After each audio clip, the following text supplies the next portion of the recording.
What's up guys, Matwire here. So let me tell you, there was a lot of trial and error with this downpipe. So in the video I'm about to show you, there's gonna be lots of clips. You know, there's clips from, the first day I installed it to the second day to the third day. The whole weekend was just me installing the downpipe, trying new things, putting it on, taking it off, just to see what would work.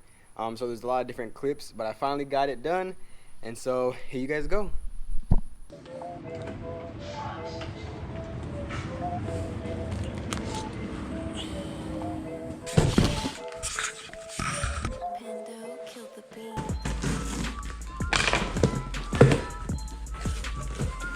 That's important. Might need this. And oh buddy, there she is. Catless. No cat, that is just a hollow tube. Yes sir. And that right there, my friends, is a VRSF catless downpipe.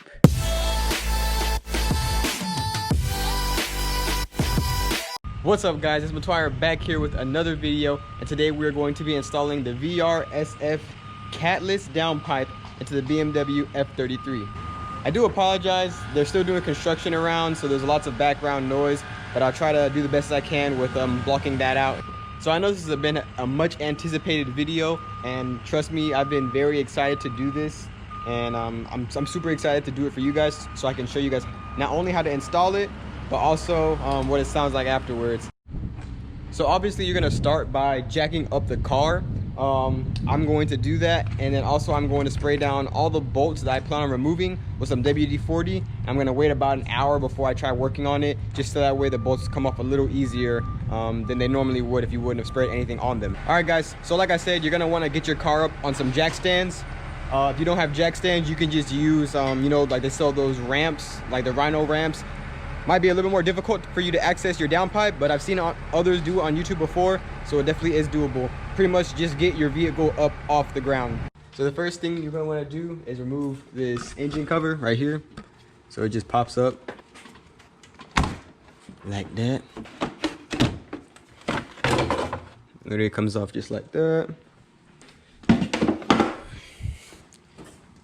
there's gonna be this foam underneath it, and remove that as well. Make sure you remove this gently, because it's very delicate and it will break on you if you don't.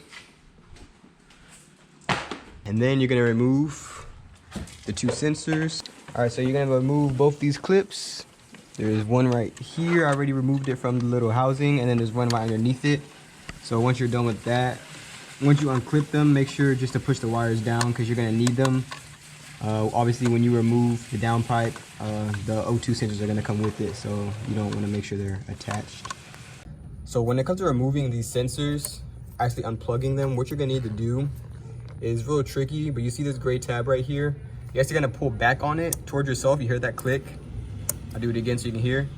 Right there. So you're actually going to pull back on it towards yourself until you hear the click, and then you're going to push down on it, and then it should release when you pull. It's a little easier with two hands, but so to go over it again, you're gonna pull out and then push down while you're pulling pressure or applying pressure, and it should come apart. Alright guys, so the first thing you're gonna wanna do is get this belly pan off right here. And I'm gonna be using an 8mm socket for that. As you can see, 8mm. And literally, it's all of these little screws. There's one right here. There's about, I'm missing some obviously, but there's about anywhere from like 16 to 20 of these. Alright guys, so when you remove the belly panel, it should look something like this under here. Like I said, there are lots and lots of screws, so just make sure you remove all of them. It won't come out until you remove all of them anyway. Also, go ahead and go the extra mile and remove this right here, this little bracket, so that way you can move it out the way. Alright, next you're gonna undo this bolt right here. That is the downpipe attaching to the exhaust right here. So undo this bolt to remove this clamp right here is what I'm gonna do first. So once you're done removing this clamp right here, you're gonna wanna start removing the other bolts up here. I know it's hard to see, but there's one up there as well. And then this is what's holding the downpipe to this bracket right here. So you're gonna remove this one right here and this one up there as well. All right, so after you remove those two bolts, this one right here, also the one up there, you're gonna want to remove this bracket, this whole bracket right here that's holding this downpipe, because like I said, on the new one, it doesn't even have these connectings to connect to a bracket, so it's just gonna kind of be free flowing.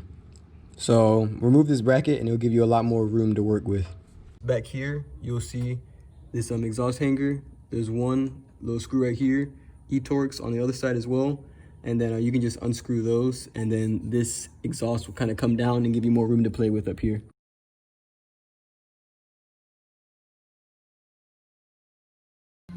So as you can see, I used the screwdriver, kind of put a screwdriver right here on this side and then hit it with a rubber mallet. And as you can see, it did separate. So at this point it's loose, and then this one's loose down here.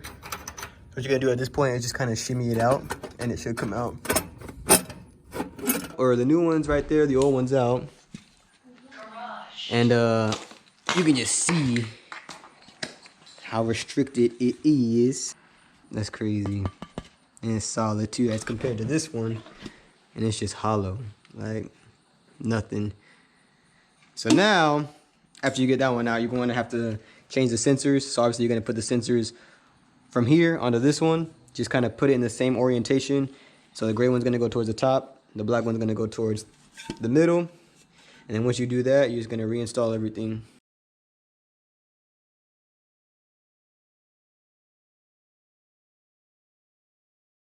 So I went to the store and got the sensor socket. So that's what it looks like. Is what I picked up. So let's see if it helps out on removing these O2 sensors off of this downpipe.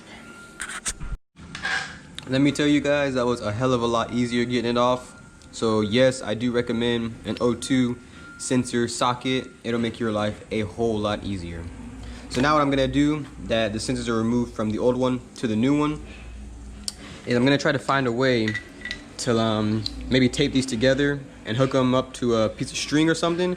So that way when I fit the downpipe, I can feed these up through the engine bay area a little easier. So that way when I can connect them, I won't have to be trying to stick my hand down and trying to feel for them, because they'll just be right there when I pull the string. Alright guys, so it is a few days later. So what ended up happening was, when I tried to do the downpipe installation, the clamp that connects from the downpipe to the mid pipe, actually the one that I had on there was no good, you know, and I tried to just reuse it and install it, but I ended up having an exhaust leak. Still sounded really good, but in the bay it made this weird noise.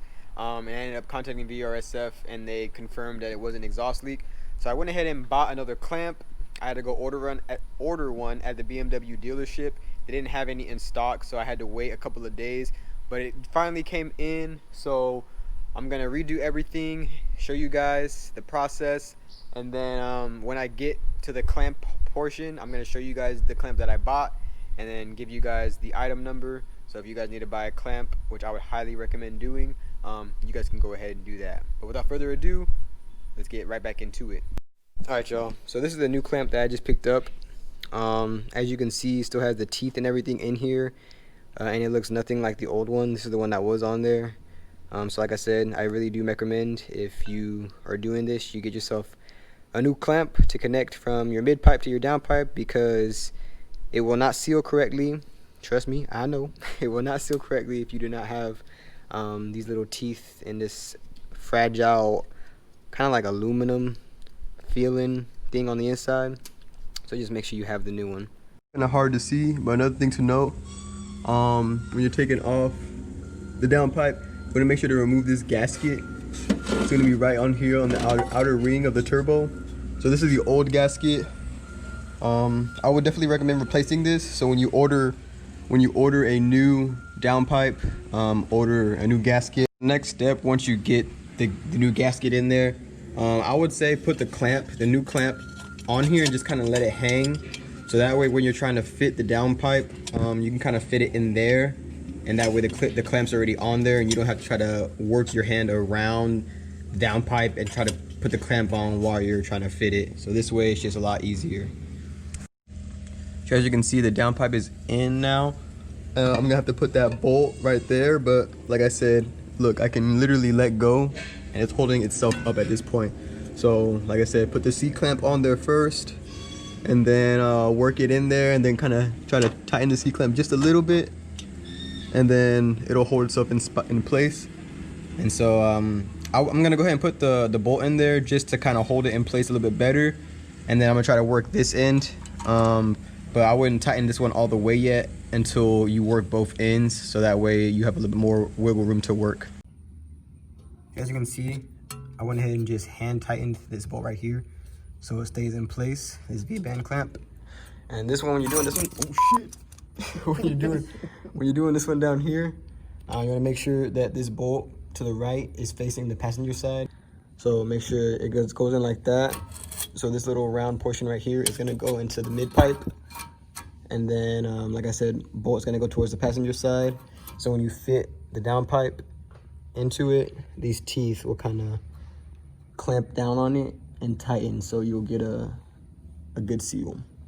So when you're plugging the sensors back in, it's real easy not to mess them up because they're color coded. So if you can see, one of them's black, one of them's yellow, excuse me, and then these ones, the mill, one of them's yellow, one of them's black, so you really can't mess it up. All right, sensors are plugged back in. Everything's bolted down. The clamp's bolted down up here at the top of the downpipe to the turbo. Down there where the downpipe meets the mid-pipe exhaust is clamped down.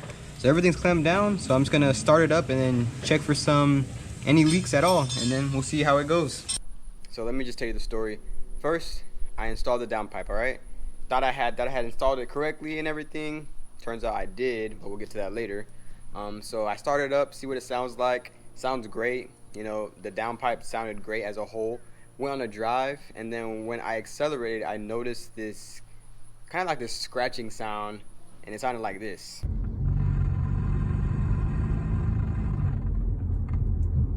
And so at first I was like, what is that? You know, at first I thought honestly it was an exhaust leak.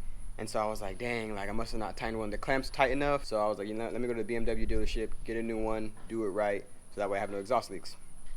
Went to the BMW dealership. Mind you, they couldn't order it till a Monday, so I had to wait through the weekend, and I didn't get here till Tuesday. Finally got the clamp, installed it again, and then same thing happened. I heard like a scratching noise every time I accelerated, and I was like, what is going on? Like, this cannot be a turbo leak, because literally, like, I cranked it down good, and I got a brand new clamp, so I was like, I don't know what's going on.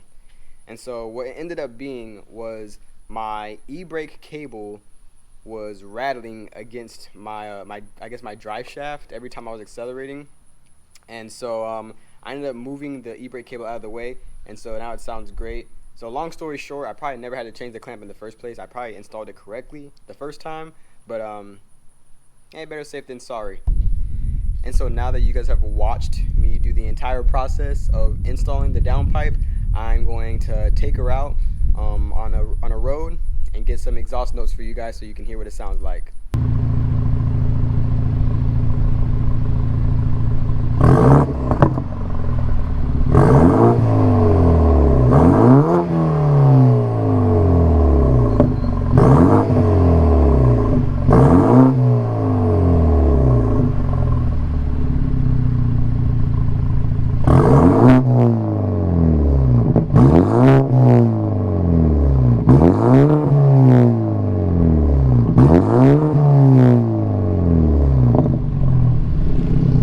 So there you guys have it. Big shout out to VRSF for getting me this downpipe. Obviously I paid for it, you know, I'm not sponsored or anything like that, but honestly I don't know why we didn't go catless a long time ago. So thank you, VRSF. Thank you so much. So I do plan on doing a more in-depth review on the catless downpipe, you know, more exhaust notes, probably some flybys. Just once I get more of a feel for it. My first impression, I obviously love it. You know, it makes the car sound great. Gives me those burbles and slight little pops. I know I'll get more pops later on down the road when I tune my car and all that. But I'm more than happy, and I'm super excited to see how the car performs, you know, with this downpipe on it. But just like that wraps up this video, guys. I'm sitting right at 300 subscribers right now, so thank you guys so much. You have no idea how much that means to me. I feel like just last week or a couple weeks ago I was at 200 and now I'm at 300, so it's growing fast, and I couldn't be there without you guys, so I really do appreciate it. So with that being said, if you like this video, go ahead and give it a thumbs up, or if it helped you out in any way. And if you're not already subscribed to my channel, go ahead and subscribe and put that bell notification on so you get notified every time I upload a new video. Thank you guys, stay safe out there, and I'll see you with the next video. Peace. Are we gonna play now? Ready for the show? I'm about to take down, you already know. Get the fuck out of my face now, yeah, you gotta go. Man, I'm on the chase now.